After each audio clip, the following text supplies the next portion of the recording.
said. So they were with Elvis in security and coming into a venue with him. Explain what you did with Colonel Parker. All the venue was mine. Yeah.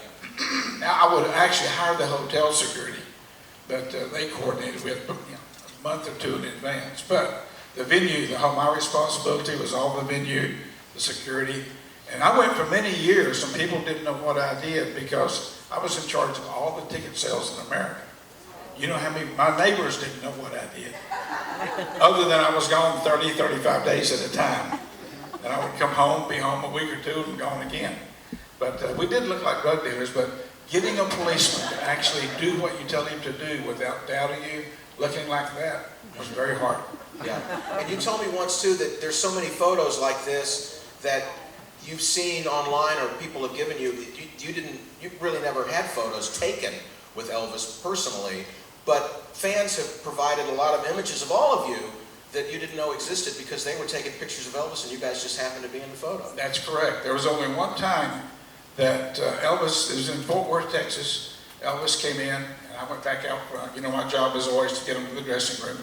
So I go back out front to be sure security's ready for him, and Sonny or somebody comes out and says, Elvis wants to see you and your family. I'm thinking, what did I do?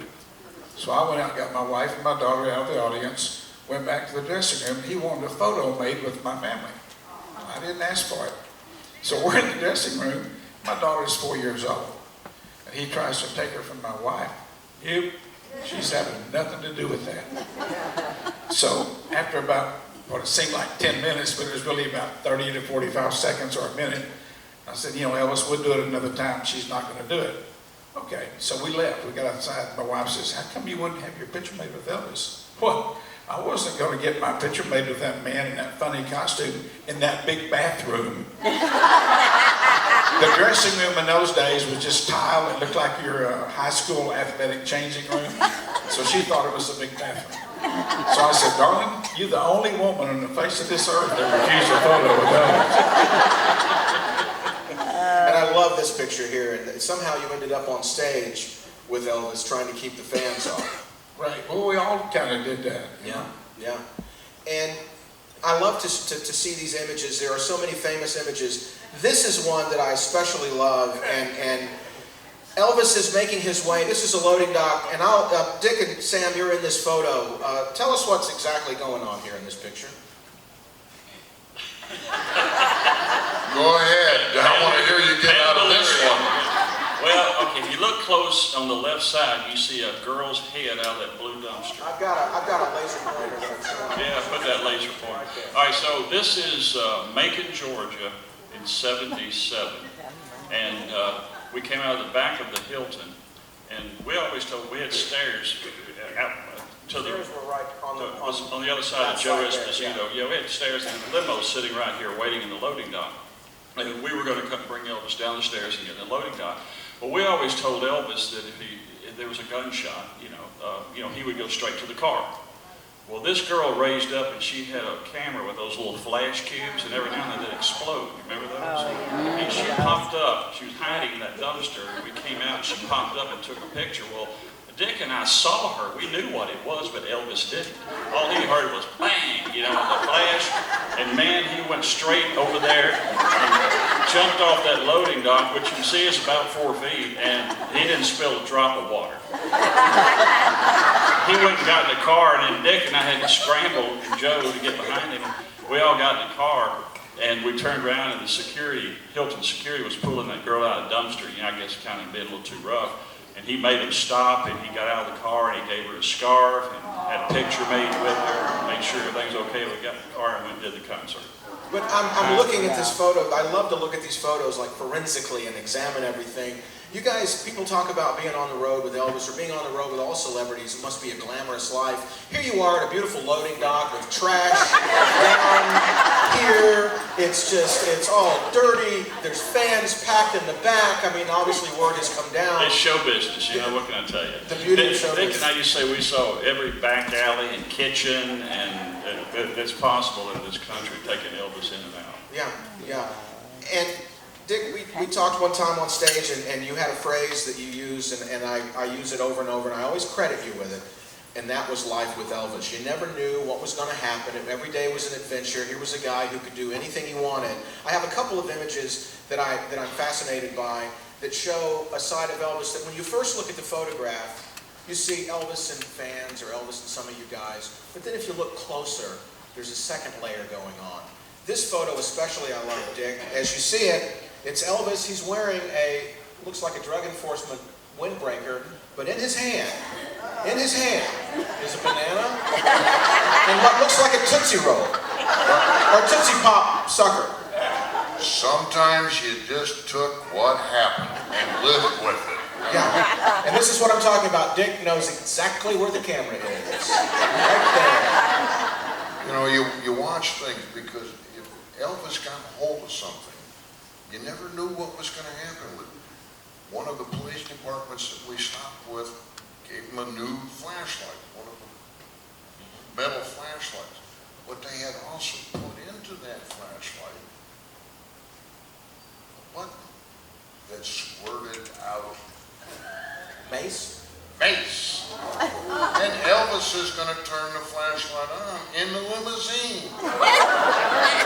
Elvis didn't hit the right button, and he maced every one of us in that damn limousine. I reached around and grabbed it from him and said, "You'll never get that back."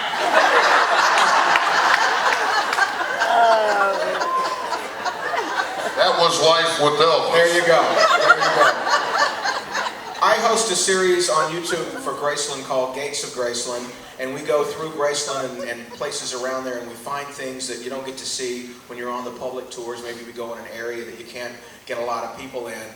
And there was one episode that we did toward the beginning of the run of the series, and we were in the living room, and Angie Marchese, who's the director of archives there, we were looking at things, and I said, "So what are we going to see here?" Because we were in our socks on Elvis's carpet, and we were in there going through the dressers and everything in the living room.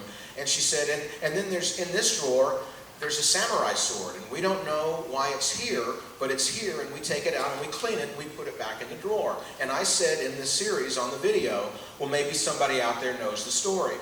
And the video, we shot the video, it went online 4 or 5 months later. 2 or 3 days after it went online, Melissa, Dick's wife, called me and she said, "Dick knows why the samurai sword's in the dresser in the living room." And I said, "I don't want to know. I don't want to know. I don't want to know until Dick is back in Memphis, and I want him to tell the story on camera for the first time." So Dick, about a year later, you were invited back to Graceland for Elvis Week, and we went over to the mansion at night after everyone had left, and we had a film crew there, and we took our shoes off, we were in our socks, and we went back in the living room, and Angie and I are hearing the story for the very first time in the video. If you would relay to them why the samurai sword is in the living room in the dresser. I don't know. You've got the story. You tell it. Why should I repeat it? Show the film. Really? No, it was basically, we were at Graceland. Elvis was upstairs in bed, and I got a call from the people at the gate up to the house, and they said, "There's a gentleman here that would like to see you." So I've got nothing better to do. I go down to the front gate in a golf cart, and there's this guy they let into the gate, and he's obviously Japanese, and he's in a Japanese World War II outfit. And the guy is about, I don't know, probably 80 years old. You know, you could tell he was very old.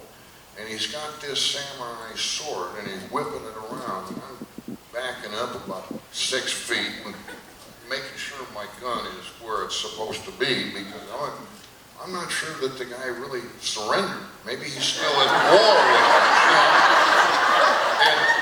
And he says, "I'd like to give this to Mr. Presley," because he served in the service and everything, and I want to honor him. And this is a sword that I carried during the war. Well, I'm looking at him now, and I've gone from 6 feet to 8 feet back, because I'm still not sure about this guy. So I said, "Well, Elvis, I think he's gone to bed, but let me go up and check." So I go up and check, and I tell Elvis what it is, and he's in his pajama, and he said, "No, not tonight." So I go back down, and now the guy is very broken-hearted.